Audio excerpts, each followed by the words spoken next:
Hello, everyone.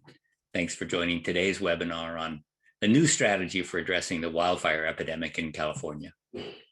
I'm Chris Field, director of the Stanford Woods Institute for the Environment, the organizer for today's event. The Woods Institute is Stanford's marquee investment in advancing understanding and developing practical solutions to our era's pressing environmental problems. Woods scholars team with other researchers, governments, companies, and NGOs to build bridges from research to action to address challenges in climate, food, water, oceans, biodiversity, and health. For today's webinar, I'm excited that my colleagues will have the opportunity to share real progress on one of the most critical issues facing California, the huge explosion of wildfire risk. As you know, wildfire risk has been a part of living in California for many decades. Some of the earliest European visitors to California spoke about the pall of smoke over the Central Valley in the summer and fall. The situation is dramatically different now, with 5 of the 6 largest fires in California's recorded history occurring in 2020.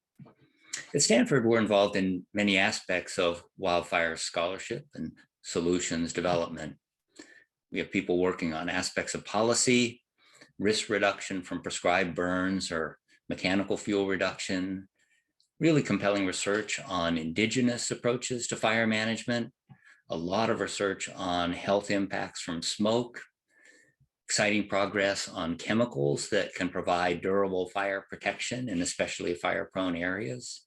We're looking at the role of fire in altering real estate markets, the role of fire in modifying evacuation strategies, strategic relocation of communities, and issues of risk perception and mental health.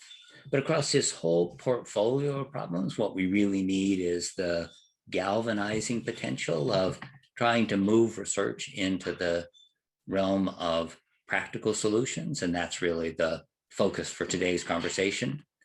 I'm sure it'll be an exciting one. The format for today is that there'll be a few questions initially, and after about 20 minutes, we'll get to questions from the audience. And to get a question into the queue, type it at any time into the Q&A box. There is a Q&A button at the bottom of your screen, and we'll get to as many questions as we can. And after the webinar, the speakers will draft answers to any unanswered questions and post them to the Woods website. It's a pleasure for me to introduce the moderator for today's event, Laura Tam. Laura's program officer at the Resources Legacy Fund, where she's responsible for development and implementation of conservation and climate resilience programs, working with community groups, nonprofit organizations, public agencies, funders, grantees, experts, and other stakeholders. Before coming to RLF, Laura held positions at the San Francisco Bay Area Planning and Urban Research Association and the Office of the Inspector General of the U.S. Environmental Protection Agency. She has degrees from Dartmouth and the Yale University School of Forestry and Environmental Studies. It's my pleasure to welcome Laura Tam. Thank you so much, Chris.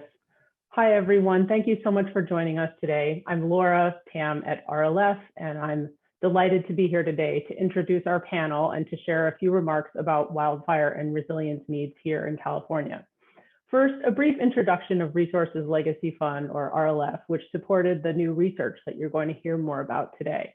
RLF advances bold solutions for a just and resilient world, and we do that by building alliances. We partner with philanthropy, community-based organizations, government, academia, scientists, and business to promote good public policy and to ensure equitable public funding for the environment, climate change resilience, and healthy communities. Across the American West and internationally, our work seeks to elevate the voices and experiences of marginalized communities, supporting our partners to drive solutions that address their priorities. In 20 years, we have partnered to protect more than 2 million acres and generated more than $30 billion in new public funding for water, land, and ocean conservation. All of us in the West live in a fire-adapted landscape, but as the last 5 years have shown us, and particularly in 2020, as Chris alluded, the way we have managed lands combined with the effects of climate change has created a devastating and untenable situation. Many people have died or lost their homes. Many more have been sickened by smoke exposure. Many more have had to evacuate their homes or lose electricity for days on end, often more than once. Homeowners insurance is becoming less affordable for those in high-risk areas, exacerbating a housing availability and affordability crisis that's further worsened by home losses through fire all around the state. As with all risks and hazards, vulnerable people and communities face disproportionate impacts of these losses and have fewer resources to cope and recover from them. How did we get here? As a consequence of 100 or more years of fire suppression and rampant clear cutting, plus the higher temperatures and drought tied to climate change that we're all experiencing, we now have overgrown tinder dry forests, European and American colonization and genocide, later perpetuated by state and federal land managers, excluded Native Americans from practicing cultural and prescribed burning that once created more fire-resistant ecosystems and mitigated the impacts of wildfires. As California has grown over the last 150 years, we've built communities and homes without regard to historical fire regimes and quietly growing risks, both in terms of flammability and in terms of carbon emissions. While we have the new fire codes now that are more protective of those homes built in the last decades, millions more are not retrofitted for the very high or severe fire risks they face today. How do we address the scale of this problem? We need smarter land use policies, healthy regenerative fire, ecologically sound forest management, and in fire-prone communities, home hardening and community-based resilience, public safety, and health measures that can protect everyone within them. And we need to significantly scale our effort in all of these areas. Arresting climate change itself is also key, but we're not here to talk about that as much today. So how much will all of this cost? RLF supported Michael's research in this area to address exactly these questions. What is the scale of the problem we have? What would it mean to make a significant difference in solving it? And how much will it cost? I'm honored to introduce several people who will discuss these questions in our hour together today. Michael Wara is director of the Climate and Energy Policy Program and a senior research scholar at the Stanford Woods Institute for the Environment, where he provides fact-based, bipartisan, technical, and legal assistance to policymakers engaged in the development of novel climate and energy law and regulation. He also facilitates the connection of Stanford faculty with cutting-edge policy debates on climate and energy, leveraging Stanford's energy and climate expertise to craft real-world solutions to these challenges. Wara's legal and policy scholarship focuses on carbon pricing, energy innovation, and regulated industries. Welcome, Michael, and thank you so much for this work. Nancy Watkins is a principal and consulting actuary with Milliman, an independent global consulting firm in the business of understanding, measuring, and communicating risk. She leads Milliman's San Francisco property and casualty practice, which is at the forefront of innovation in catastrophic property risk and modeling. Widely known as a thought leader in property insurance, Nancy works for insurers, reinsurers, industry trade groups, and other stakeholders, including FEMA and the National Association of Realtors, often in areas where insurance market availability and affordability are significant issues. She and her team consult for state insurance regulators from Hawaii and Alabama, and conduct volunteer research and education for the National Association of Insurance Commissioners on complex issues such as catastrophe models, artificial intelligence, and regulatory barriers to insurance. Dr. Crystal Colden is an assistant professor in the Management of Complex Systems Department, School of Engineering at the University of California, Merced. Her research focuses on characterizing and understanding wildfire intersections with the human environment system through geospatial, temporal, and mixed methods approaches. Crystal formerly worked as a wildland firefighter in Northern California and has worked in most of the Western US, including in Alaska and Hawaii. Finally, I would like to gratefully acknowledge the hundreds of you joining us today, many among you leaders in California, well poised to take the ideas shared and turn them into action. Thank you all for joining us. And now I'd like to turn it over to Michael for a discussion of his new white paper. Laura, thank you very much for the introduction, and I would just second what you just said and express my gratitude to the panelists that are joining us, and also to the many people on the webinar who've taken time out of their busy schedules to listen to the conversation today. This work really grows out of my experience as serving on the Wildfire Commission and the sense that one element of the picture that was missing in the California wildfire conversation was sort of an overarching goal, an overarching sense of what we want to achieve in the period from now to 2030 in terms of reducing the impacts of fire on California.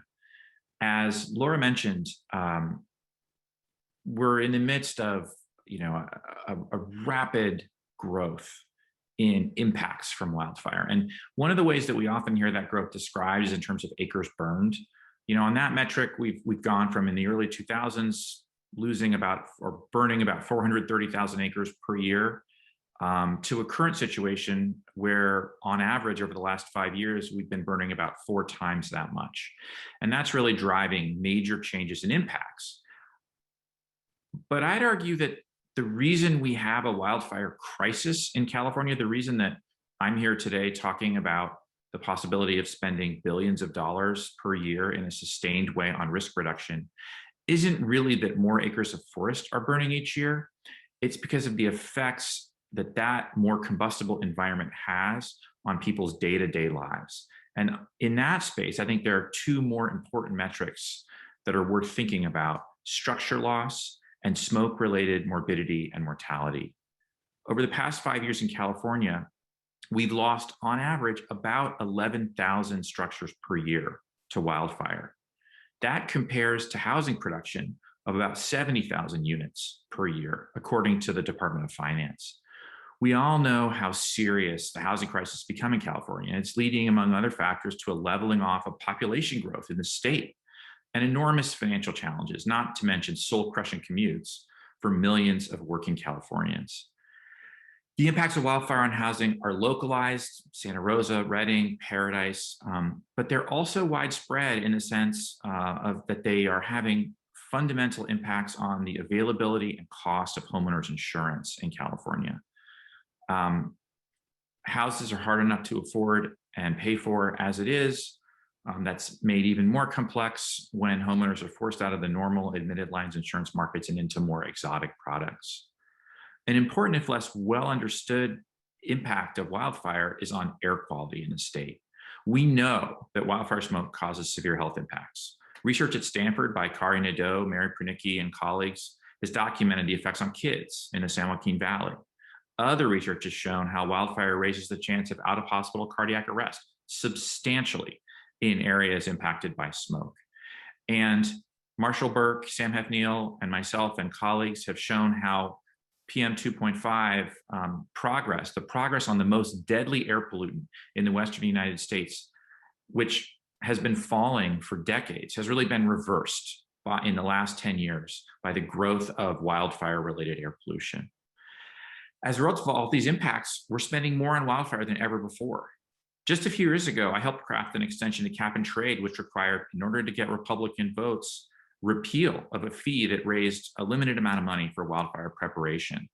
The very next year, after the Napa Sonoma fire siege, the state committed in SB 901 to spend $200 million a year for 5 years on wildfire prevention. This year, in a historic step, the legislature, in partnership with the governor, committed to spending $536 million to reduce wildfire risk, mostly by investing in fuels management and community fuel breaks. We're moving in the right direction, and we're moving there quickly. But at the same time, we need overall goals and a strategy against which to measure these rapid increases in funding and investments. This work is what I think may be the first attempt to outline what that statewide strategy might look like, that over a decade would get us where we all want to go. We need to have a long-term vision, and that's what I'm trying to provide in this paper of what we want to achieve in order to know if we're doing enough and whether we're allocating our expenditures in a way that will produce the outcomes we all want for the state.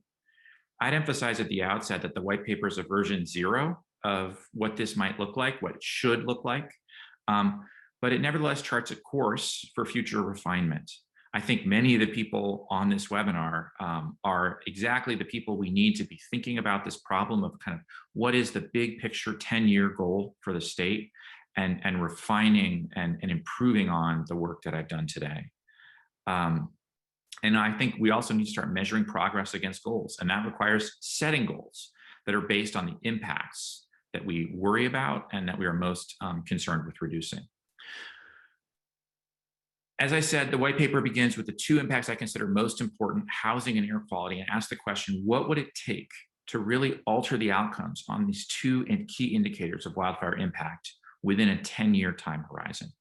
I identify three key strategies where we have strong evidence that major investments will work to improve outcomes. And I really begin at the home and move out from there. The first strategy discussed in the paper is home hardening. This is basically just reducing the flammability of existing structures in California. There's strong evidence from the terrible losses of the last several years that home hardening works to reduce home ignition and so reduce structure loss. Building codes enforced since 2007 work. They decrease the chances that a home will ignite in a wildfire by about 50%. That's a big number, and it indicates that home hardening could be a very effective strategy. Home hardening, there's a home hardening program being developed as a pilot this year by Cal OES that'll be very important to follow, and there are home hardening standards in development as well, collaboration between Cal Fire, Cal OES, OPR, and other state agencies. I'd emphasize that home hardening is like vaccination. It works best if the entire community of homes has been hardened, and it's of limited value if only a few homes in the community are hardened. If we look at the universe of existing homes in California, you can see that somewhere between 700 and 1.5 million homes, depends on how you measure risk, are at very high risk due to wildfire. My proposal is that treating this many homes over a decade might cost, based on estimates of various interventions from IBHS, the Institute for Building Home Safety, approximately $10,000 per house. This assumes that some costs will be borne by homeowners, but that some homeowners will not be able to afford the costs, and that because there's public value in seeing fewer structure losses, indeed statewide value because of the insurance challenges, the state should pay or be willing to pay a share, both to ensure the herd immunity that we need is achieved and to make sure that adequate investments occur, even for homeowners that can afford them. Accomplishing that goal over 10 years implies investing about $1 billion per year. The next pillar of a wildfire strategy, moving outward from homes, is ensuring that communities have adequate infrastructure in place and investments to prevent and reduce the impacts of fires as they approach built up communities. I propose that an investment of approximately $500 million per year would create the resources, both in terms of trained individuals embedded within communities to facilitate this work, and also the money required to actually do the work to ensure that we have well-constructed community-level fire protection, both in terms of fuel breaks and also staging areas for firefighters across California in the high-risk areas where we already have existing communities.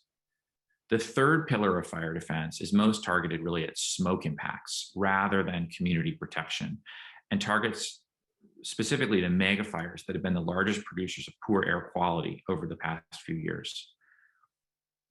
In essence, we have about somewhere between 10 and 20 million acres of forest that requires field treatment at this point in time. We've burned about 10 million acres over the last decade, and we have about 10 to 20 million acres left that has not yet burned. If we were to scale fuel treatments from about 100,000 acres a year where they are now to 1 million acres per year, we could treat at least 10 million acres over the coming decade. Combined with what we expect to burn in terms of forest fires, this could dramatically reduce risks of the kind of runaway, catastrophic, high-intensity blazes that are cause the largest impacts in terms of smoke and PM 2.5 downwind in the urbanized parts of California. That implies treating about 1 million acres a year, and available cost estimates indicate that that would cost about $1,000 per acre. That again implies spending $1 billion per year. Finally, a fourth recommendation that I make in the paper is that we need to think about investing in a new office or department within state government to coordinate all of this significant investment, and especially to target it That kind of a state agency really doesn't exist yet, and it would build on and increase the expertise that's present in pieces in various state agencies and departments, CAL FIRE, Cal OES, OPR, but it would serve as a sophisticated data collection, data repository, and risk manager for wildfire and perhaps other kinds of catastrophic risk, that aims to ensure that this massive investment, this spending investment, is maximally cost effective at reducing risk for communities and for our citizens. I'd emphasize in all of this, it's a first attempt to outline this sort of a soup to nuts strategy, and that experts on the panel and in this audience can find ways to improve it, probably substantially. But it's intended as a conversation starter on an urgent planning and budgeting issue for the state. Thanks very much. Thank you so much, Michael. And I'd like to remind audience members to please ask questions of the panel after we hear the responses from Crystal and Nancy. We'll have a Q&A section. So please use the Q&A button to put in a question that you might like to have answered by our panelists. So with that, I'd like to turn it over for a response from Dr. Crystal Colden from UC Merced. Thanks so much, Laura, and thank you, Michael, for inviting this response. This paper is particularly important, and the points that Michael is raising are particularly important for a lot of reasons. But what I'd like to point out is that he's given us not only these estimated costs of mitigation, but those alternative metrics to measure success. And as he points out, our traditional metric has been to measure area burned for wildfire, but area burned in and of itself is not a negative impact. As he notes, there are a lot of other types of negative impacts, and he's focused here on structures lost and on air quality, and that is a sort of top two, in addition to lives saved or preventing loss of life. But additionally, there's a lot of secondary impacts that are less acknowledged, but also have substantial costs. Things like impacts to recreation in communities that depend on tourism dollars and other types of economic impacts.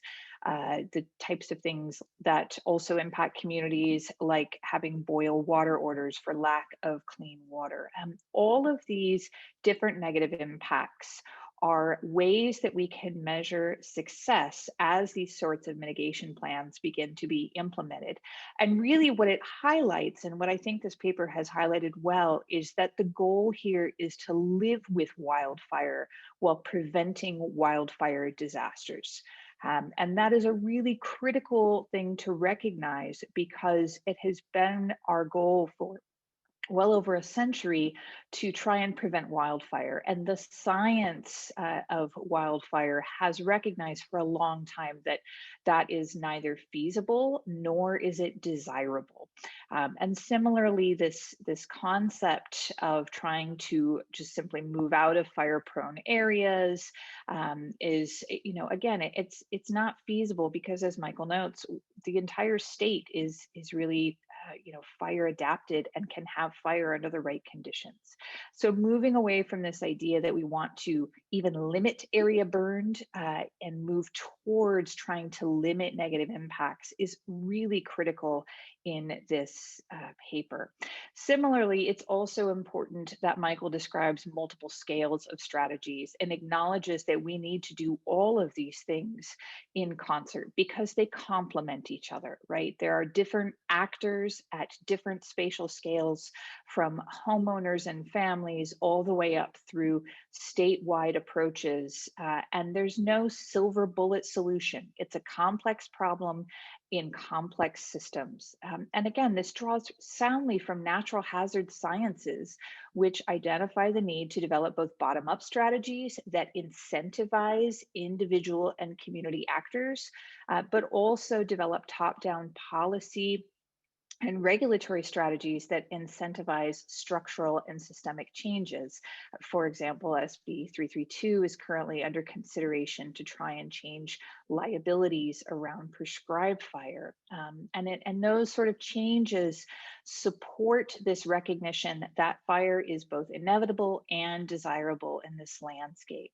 And they will help to actually recognize some of those goals that are set associated with alternative metrics. So things like not just avoiding structure loss and life loss and bad air quality days, but avoiding emergency repairs to our water supply systems, since water is so critical in California, increasing restoration of cultural fire sovereignty to California's indigenous people, increasing the number of communities that are fire-wise and have fire-safe councils, and in general, increasing support for prescribed fire and the type of policies that facilitate living with fire.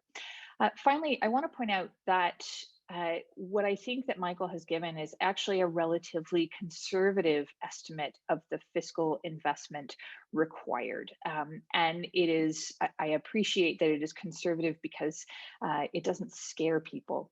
But one of the things that we see when we look at climate change projections for the state is that we will have massively escalating potential for increasingly severe fire. And that really escalates the damages that can be inflicted. And that further is escalated by social inequities that are being magnified across the state. And it's important to recognize that while the numbers that are being provided here sound pretty big, they are offsetting costs and potential costs that are at least an order of magnitude greater. And the example I often give in this respect is the town of Montecito in Santa Barbara County, which over a 20-year period invested about only $2 million in the types of activities that Michael has specifically identified here. And that investment during the 2017 Thomas Fire yielded an estimated savings purely from structures saved of at least $2 billion. So that's 1,000 times difference in what it could have been versus the actual investment. So this sort of idea that this is a lot of money, it's not. The worst case scenario amount, particularly if we don't move on things quickly, is much, much higher. And that is also true when we really expand the definition of the negative impacts of wildfire. So looking at these numbers and thinking about this as a starting point, as Michael's noted in this paper, is really critical. And thinking about those alternative metrics to measure success will help us see how strongly this investment is yielding savings in the long term.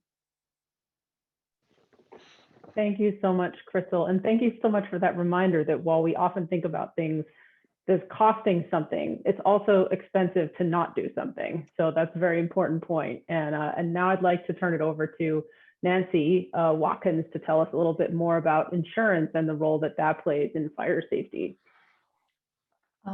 Thank you, Laura, and thank you, Michael, for inviting me to be here today. As Laura mentioned, I'm an actuary. And my job is really to understand risk. Specifically, what I do is help see why insurance markets fall apart and then try to help put them back together again. I live in Orinda, which is a very high fire hazard zone. We're up for non-renewal, yay. So today I want to share some context on the insurance market and kind of how it relates to Michael's proposed strategy. I guess just starting with what does insurance do? It's a promise to pay on certain losses for certain level premium amounts. And that's the concept of risk transfer that you hear about when you think about insurance. So economic forecasts, decision makers who are, real estate investors, business owners, individuals deciding whether to buy houses, they all assume that there's some long-term stability of insurance availability and affordability. So what happens when that assumption is broken, when the insurance market withdraws? What we've seen in other markets and actually in California in the past is that the real estate market starts freezing. It's harder to buy or sell houses in that area. Property values tend to decline as a result. And then there are downstream impacts that cascade on business and commercial investments, on property taxes. And Crystal gave us some great examples of what happens in terms of secondary impacts of crisis. So what I'd like to talk about is why an insurance market would fall apart. I guess I'd say usually it's some combination of three things. First, the insurers might not understand the risk as well as they need to be able to price it. It's just too much to absorb, and they don't know how much to charge for it. Maybe the people who are generating the risk know more than the insurance companies, or maybe the risk is too big, changing too fast. But there's some problem with pricing, with understanding the prices. Second is you understand the price, but you're not allowed to charge for the true cost of risk as you measure it. So a lot of times that has to do with regulation, with the restrictions on what insurance companies are able to build into their premiums.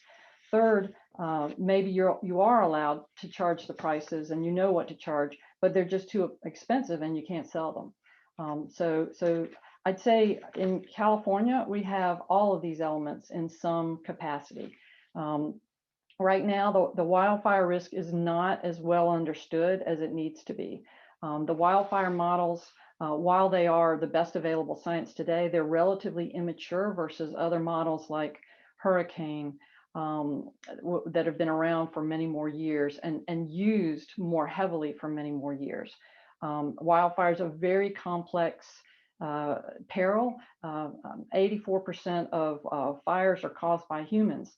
That's a lot harder to model than a hurricane or a tornado or an earthquake. The models right now are not converging to the same answer. They could differ from each other by a factor of 3 or 4 or 5, which is it makes it harder to know how to interpret what the models are telling us. And some of the data that we need to understand an individual risk is lacking in crucial respects. Data about vegetation, data about roof quality, or what a homeowner has done to a home.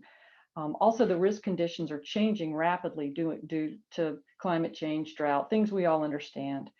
That said, I think most insurance companies would be willing to offer wildfire coverage even in the most risky areas. But California regulation doesn't allow for the true cost of risk to be charged. Insurers are not allowed to use catastrophe models to set their total premium levels. They're not allowed to pass along the cost of reinsuring their business to make sure that they're around after a major event. And there's a very punitive rate hearing and approval process that's very slow and tends to suppress rates. The purpose is to benefit consumers, but the outcome is a restriction of availability. At the same time, rate suppression and a lack of information has tended to increase risk in California very rapidly. Policies have grown in the wild and urban interface, and there's not been enough attention to risk reduction. There's kind of a false sense of security that insurance will stay around, partially due to this and partially due to moratoriums that have been requiring insurers to stick around when they would otherwise like to leave an area. So this has kind of precipitated the crisis that we found ourselves in after a couple of years of terrible loss experience. So what can the state do to keep a sustainable insurance market in California? First, we need to understand the risk better modeling, much greater use of models to answer the kinds of questions that we're all struggling with right now. Better data and shared more widely, made cheaper to obtain, better communication of risk. And there's tons of studies going on now to pilot these kinds of efforts. So this isn't news to the industry or to the scientists creating models. Second, connecting the risk to the price signals to drive better decisions by homeowners, communities, and developers to stop driving the risk up, to stop digging the hole deeper than we already are. And third, to find the ways to reduce risk.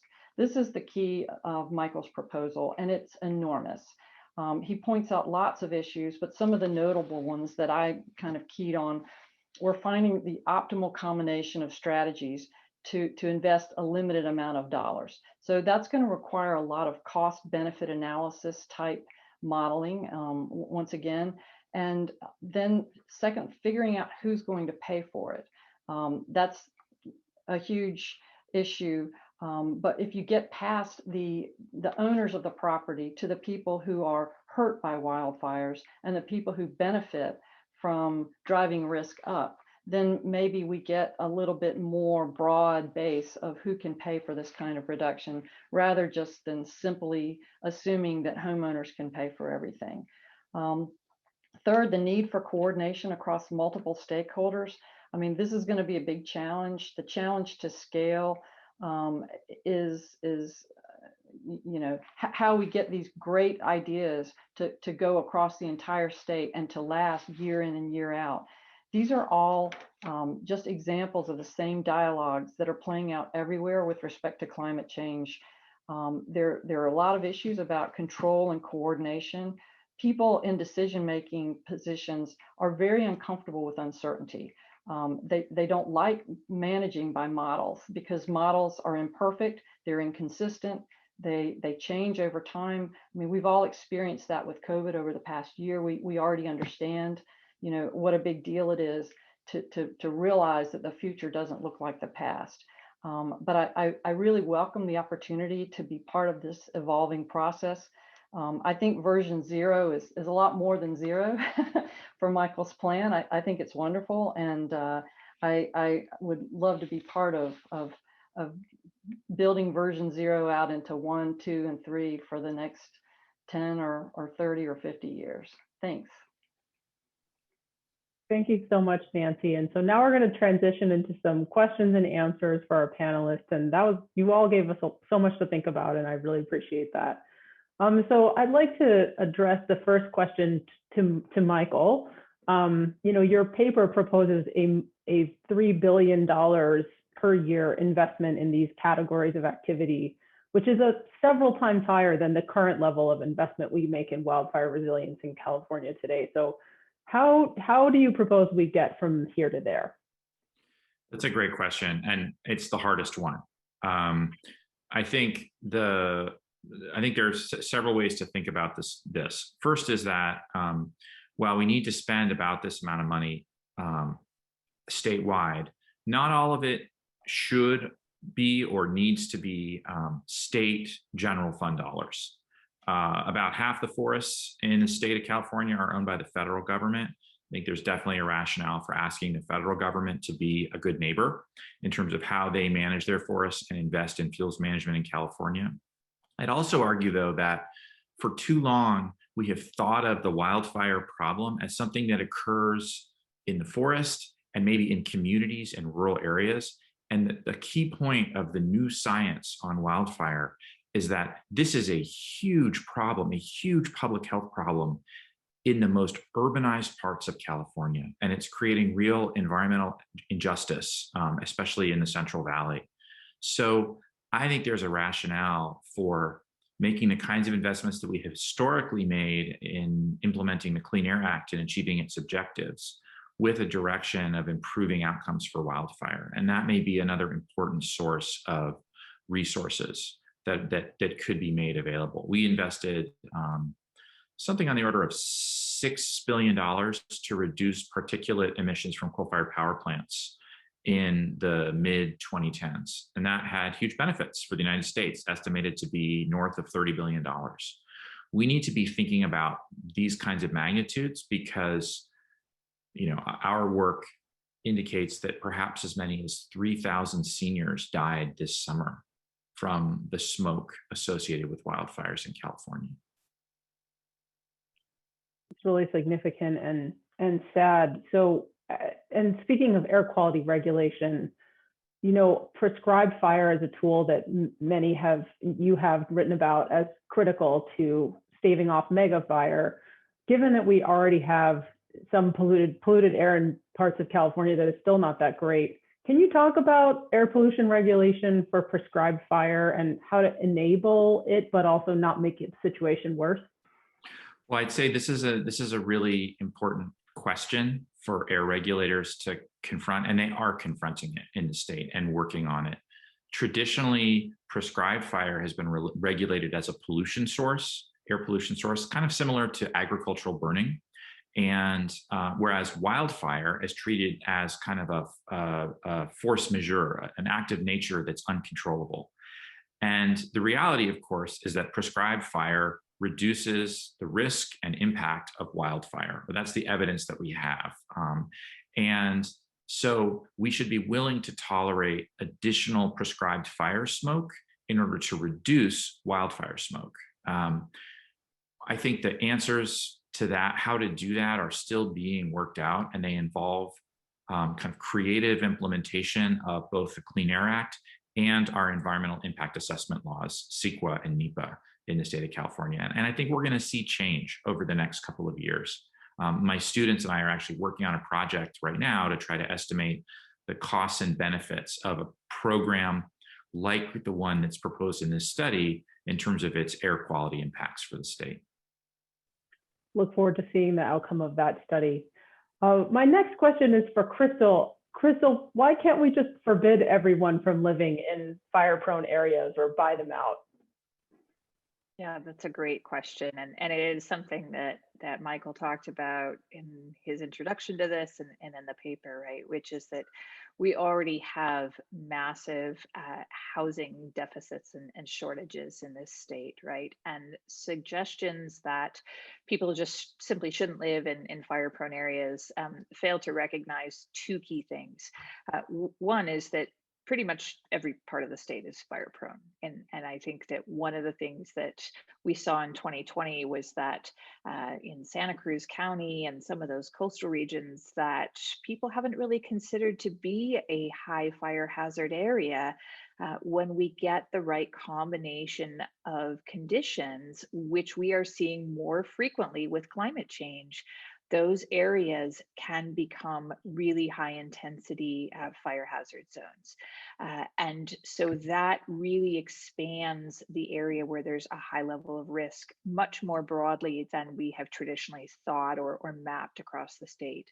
And then the second reason is exactly what Michael has pointed to, is that when we suggest that people shouldn't live in fire prone areas, we are exacerbating social equities in introducing issues of environmental justice, because oftentimes the people who live in some of the most fire prone areas and who have been negatively impacted by some of these recent fire disasters are those who have already been forced out of more urbanized areas by prices, or they're people who this is their ancestral homeland. And of course, I speak of the thousands of indigenous people across the state of California who have dealt with having colonizers like me come in to their state and already remove them from many of their homelands. So suggesting that, for example, the Karuk and Yurok tribes of the Northwest should just move off of that landscape in the Six Rivers because it's fire prone is just adding to centuries of indigenous injustice. So we don't ask people to not live in earthquake faults. The majority of the population of the state actually lives in pretty earthquake prone areas. We've instead engineered mitigation solutions that allow us to live in those areas with much lower loss of life and property. And we need to do the same for wildfires. Thanks so much. I want to turn to Nancy on the insurance question. What other states have used different types of models to understand catastrophes and risks? And I'm wondering if you can tell us a little bit more about why wildfires are hard to model and how other states are treating models differently. There's a couple of questions from the audience have also reflected this concern, like how should California state agencies use and treat such models, considering how much smart thinking around modeling is coming out of Silicon Valley and the home of Stanford? Sure. Well, obviously, I'm excited to talk about models.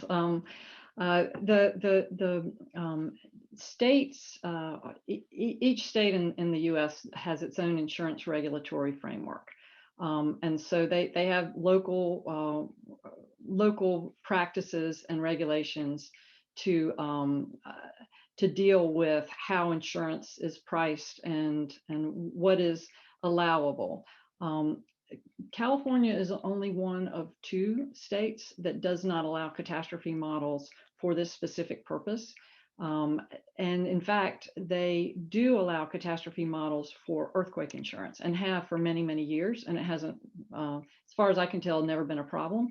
In all the other states for homeowners insurance, there's some acceptance of models and various levels of oversight. The most explicit oversight structure is in Florida, where they had a very similar situation to what we're facing right now after Hurricane Andrew. And that was in 1992. That was actually the generator of the whole science of catastrophe modeling. Instead of just looking back at the past, to look at all the science around why an event would occur and how the current housing stock would be affected by it. So to deal with, after Hurricane Andrew happened, insurance companies felt that they didn't understand their risk and they couldn't price for it. And so the real estate market in Florida was in a state of crisis when a bunch of companies were starting to pull out. So Florida created a hurricane modeling commission to oversee catastrophe modeling and how it was used in the state. So private vendors would create models, insurance companies would use them, and this commission would hire experts to go behind the scenes and look at the IP of the modelers. It wasn't made public, it was kept confidential. But really kick the tires of the models and see if they did what they were supposed to do and if they did them well. So that was one big part of the model process. There were other parts too. I mean, they also created a mechanism that allowed the models to be used in pricing. They created an expanded public facility to take homeowners as a market of last resort. Similar to how the FAIR Plan operates in California.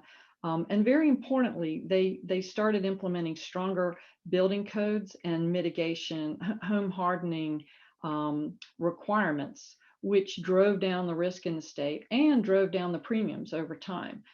As the modelers took in the mitigation and the home hardening measurements, they would flow through into the insurance. So that's how a whole system worked, not just the models, because I don't think just using models would be good enough. Now the models are getting more and more complicated. And so I think it's really difficult for every state to set up their own little commission to do this sort of thing. It's very expensive. I proposed something over 2 years ago for states that feel that they need expert oversight to join together and create a catastrophe model clearinghouse so that regulators could pool their resources, hire experts. These are countrywide models. And so they could have all the fire models in the US looked at by the same group of experts every year. Same with the hurricane and the flood. You use different experts for different kinds of models. And I think that would go a long way towards protecting consumers and making sure that the models don't have improper variables, that they are not unwittingly creating inequitable situations, that they do represent the available science, and to put out information about what the models do and don't do. That's actually a big deal. Is models aren't right or wrong. They're suited for purpose or not suited for purpose. That's a different thing. You really have to understand what they're doing in order to not misuse them. And I would really like if California were to join into and maybe even spearhead a proposal to do this, because I don't think they should have to pay for everything when other states are in the same boat. I hope that answered the question. Definitely. What a fascinating idea. Something that seems like it needs to happen.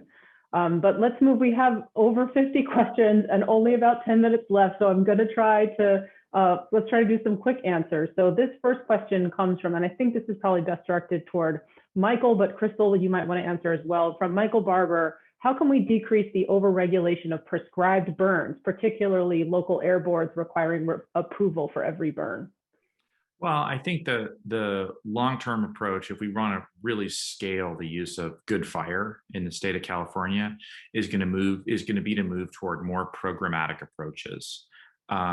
We need to move in a direction where a program of prescribed fire is kind of permitted at the beginning of good fire season, and that allows individual practitioners doing very small localized burns, which is what most prescribed fires are, to kind of operate without necessarily having to go through the burden that they face today and facing the barriers. And that's going to involve a lot of changes in social acceptance of smoke impacts among local communities. But I think what we're confronting as a state and what the communities that face the highest threats from fire are confronting as communities is really forcing a change in the thinking here. And we're likely to see that, I think, grow as an approach moving forward. But the permitting burdens are significant.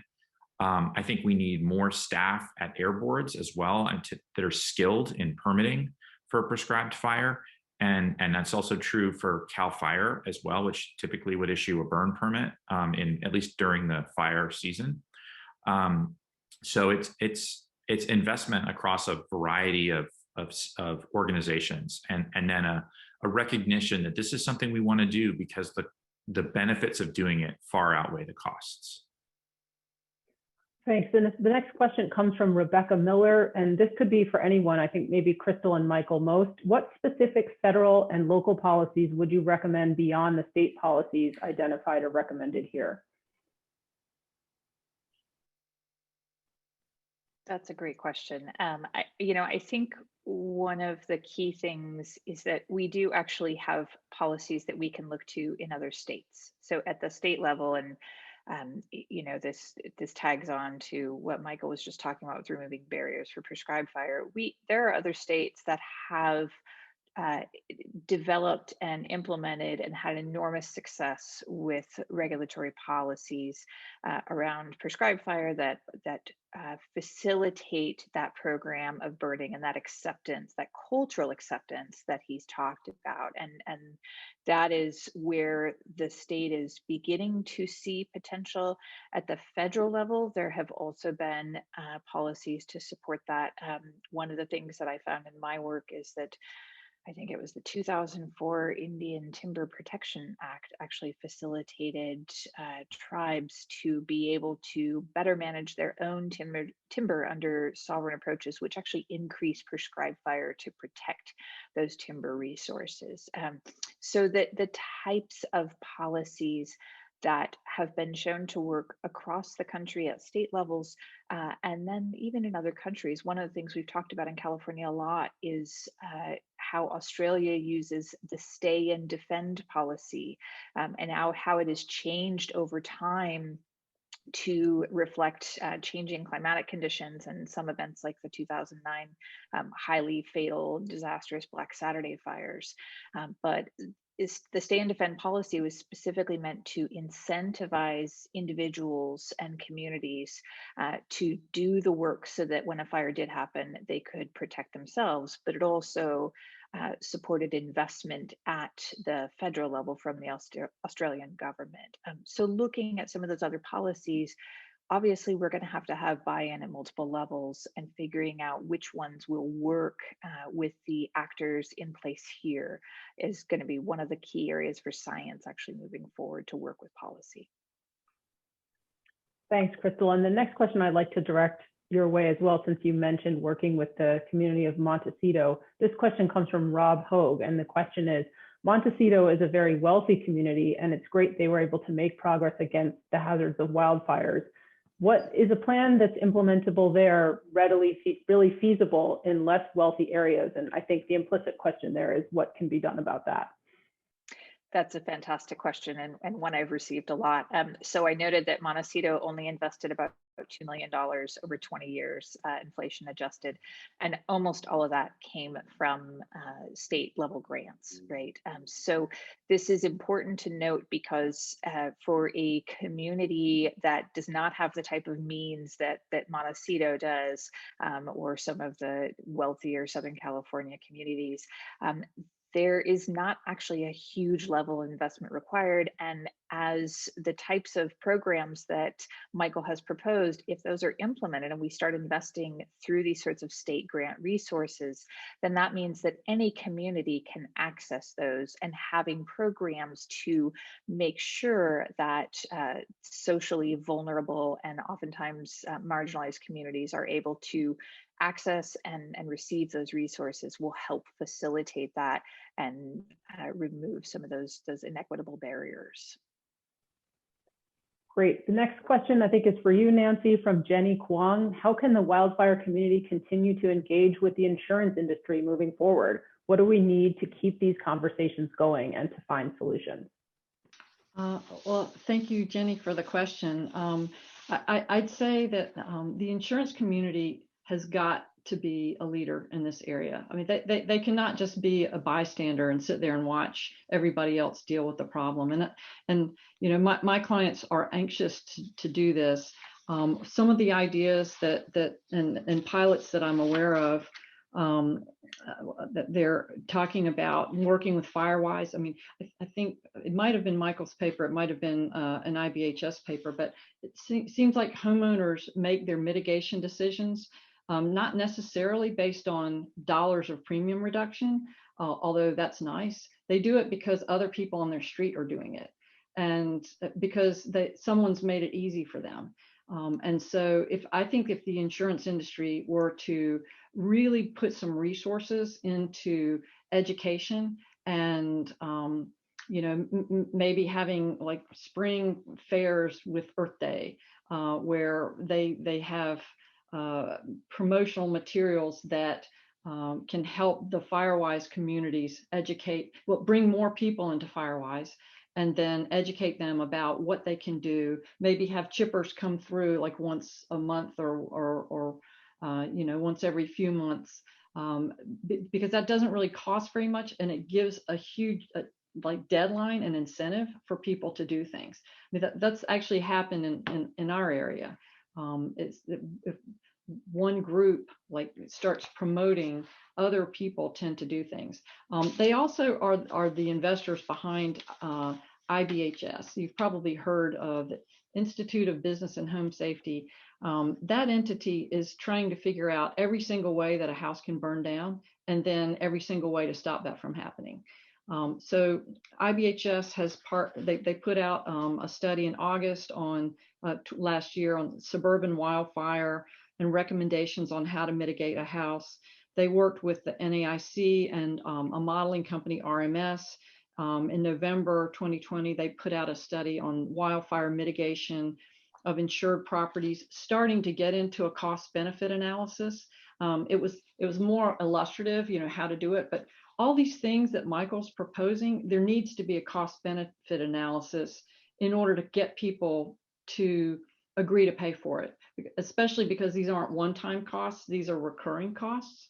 And so there's a steep curve to justifying why you should do this. So the insurance industry, I mean, I know commercial modelers are partnering. American Forest Foundation is partnering. I gotta go. I see we're almost out of time, but they're piloting mitigation and cost analysis techniques. So happy to talk to people more if you get in touch with me outside of the conference. All right, I know we don't have much time left, but I do want to get to one last question, which has been asked several times, which is, can you quickly answer a question, panelists, about restoring cultural fire sovereignty, particularly in relation to indigenous land management by native tribes without land bases? I'm sorry to kick this into the last question with not much time left, but if you could quickly suggest some responses and then we'll close. I would just say that the forced removal of tribes from their lands is an important causal factor in the crisis we now face. And an important solution is empowering those tribes and giving them the resources and the authority to conduct cultural burning on the lands that they once occupied at a much larger scale. That's a federal issue. It's a state issue. It will help us accomplish 30 by 30 goals, which is a separate priority of the state of California. And I'm just a strong advocate for that approach. That was succinct and a wonderful answer. Thank you so much, Michael. And thank you to all of you for coming today. We had so many great questions. I wish this conversation could continue. I think it's our job to find ways to make that happen. I would like to thank Nancy and Crystal and Michael and all of you for coming today on behalf of the Woods Institute and Resources Legacy Fund. We look forward to continuing this conversation in the future. And thank you all so much and have a great weekend. Thanks, everybody.